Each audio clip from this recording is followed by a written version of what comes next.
எல்லாருமே இது எப்படி செஞ்சீங்கன்னு கேட்குற அளவுக்கு டேஸ்ட்டை அள்ளி தரக்கூடிய ரொம்ப ரொம்ப சூப்பரான ரொம்ப டேஸ்ட்டான காலை நேர உணவாகவும் ஸ்நாக்ஸாகவும் சாப்பிட்டுக்கலாம். இது செய்கிறதுக்கு ரொம்பலாம் டைம் எடுக்காது, ரொம்ப சுலபமாக செய்யக்கூடிய இந்த ரெசிபியை எப்படி செய்கிறதுன்னு பார்க்கலாம் வாங்க. அஸ்ஸலாமு அலைக்கும், வெல்கம் டு சல்காஸ் கிச்சன். 200 கிராம் அளவுக்கு கேரட் எடுத்திருக்கேன். அதை நல்லா சின்ன பீஸ்களாக கட் பண்ணி எடுத்துக்கலாம். இது கூடவே ஒரு துண்டு பீட்ரூட் எடுத்திருக்கேன், அதையும் கட் பண்ணி எடுத்துக்கலாம். இது எல்லாத்தையுமே நம்ம இப்போ ஒரு மிக்ஸி ஜாருக்கு மாற்றிக்கலாம். இது எல்லாத்தையும் சேர்த்து அரைக்கும்போது நல்ல ஒரு கலர் நமக்கு கிடைக்கும். இப்போ இது கூட ஒரு 50 ml மில்க் சேர்த்துக்கலாம். இதை நல்லா பேஸ்ட் மாதிரி இது போல் நல்லா அரைச்சிட்டு வந்துடுங்க. இப்போ இதை ஒரு பவுலுக்கு மாற்றிக்கலாம்.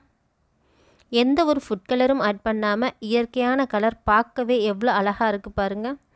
இப்போ ஒரு கப் அளவு 75 கிராம் அளவுக்கு ரவை எடுத்திருக்கேன், அதை நல்லா பவுட்ரு பண்ணிட்டு வந்துடலாம். இப்போ இதை நல்லா பவுட்ரு பண்ணிட்டு வந்தாச்சு. இப்போ அதை மிக்சிங் பவுலுக்கு மாற்றிக்கலாம். இது கூட சேர்த்து நல்லா கிண்டி விட்டுக்கலாம். இது போல் கொஞ்சம் கைவிடாமல் நல்லா அழுத்தி கிண்டி கொடுங்க, எல்லாமே நல்லா கரைஞ்சி வரணும். இப்போ இது கூட மைதா மாவு ஒரு கப் அளவு ஆட் பண்ணிக்கலாம். 1/4 டீஸ்பூன் ஏலக்காய் தூள், 1 டேபிள் ஸ்பூன் ஃபுல்லாக சுகர் ஆட் பண்ணிக்கலாம். ஒரு 75 ml மில்க் சேர்த்துக்கலாம். அதை சேர்த்து நல்லா இது போல் கிண்டி கொடுங்க. உங்கள் கிட்ட மில்க் பவுட்ரு இருந்தால் சேர்த்துக்கோங்க. ஸோ மில்க் பவுட்ரு இல்லைனா கொஞ்சம் மில்க் நல்ல மில்காக நம்ம சேர்த்துக்கலாம். தண்ணி கலக்காத மில்காக இருந்தால் ரொம்ப நல்லது. இப்போ இது எல்லாத்தையும் சேர்த்து நல்லா இட்லி மாவு பதத்துக்கு வர்ற வரைக்கும் நம்ம பால் ஊற்றி கிண்டிக்கலாம். இப்போ கரெக்டான அளவுக்கு வந்திருக்கு பாருங்கள். இப்போ இது கூட நம்ம அப்படியே மூடி போட்டு மூடி வச்சிடலாம். ஒரு அரை மணி நேரத்துக்கு நம்ம மூடி வச்சாச்சு. அரை மணி நேரத்துக்கு அப்புறமா ஓப்பன் பண்ணி பேக்கிங் சோடா வந்து 1/2 டேபிள் ஸ்பூன் போட்டுக்கலாம். இது எல்லாத்தையும் நல்லா கலந்து கொடுங்க. இது போல் இது கூட 1/2 டேபிள் ஸ்பூன் உப்பு சேர்த்துக்கலாம். இது எல்லாத்தையும் சேர்த்து இது மாதிரி நல்லா கலந்து விட்டாச்சு. இப்போ மாவு நமக்கு நல்ல இட்லி மாவு பதத்துக்கு இருக்கணும். இப்போ இதுக்கு நம்ம சுகர் சிரப் ரெடி பண்ணிக்கலாம். 75 கிராம் அளவுக்கு நான் சுகர் எடுத்திருக்கேன், கப்பில் அளந்து எடுத்திருக்கேன். ஸோ நீங்களும் கப்பில் எடுத்துக்கோங்க. ஒரு கப்பு சுகருக்கு ஒரு கப் அளவு தண்ணி ஊற்றிருக்கேன். கொஞ்சமாக ஏலக்காய் தூள் வாசத்துக்காக போட்டுக்கலாம். இது நல்லா கரைஞ்சா போதும், நமக்கு கம்பி பதமெல்லாம் வர வேண்டிய அவசியம் இல்லை. ஜஸ்ட் இது மாதிரி கிண்டி விட்டுக்கலாம். இப்போ கொஞ்சமாக லெமனை ஊற்றிட்டு இப்போ அதை எடுத்து ஓரமாக வச்சிடலாம். இப்போ இதை ஓரமாக வச்சுட்டு நம்ம பொரிக்க ஆரம்பிச்சிடலாம். இப்போ ஒரு கடாயில் நம்ம எண்ணெய் ஊற்றிக்கலாம். எண்ணெய் நல்லா ஊற்றுனதும் நல்லா எண்ணெய் சூடு வரட்டும். அதிகமான சூட்டில் இருக்கக்கூடாது. இப்போ மீடியமான ஹீட்டில் எண்ணெய் இருக்குது. இந்த டைமில் நம்ம எடுத்து ஊற்றிக்கலாம்.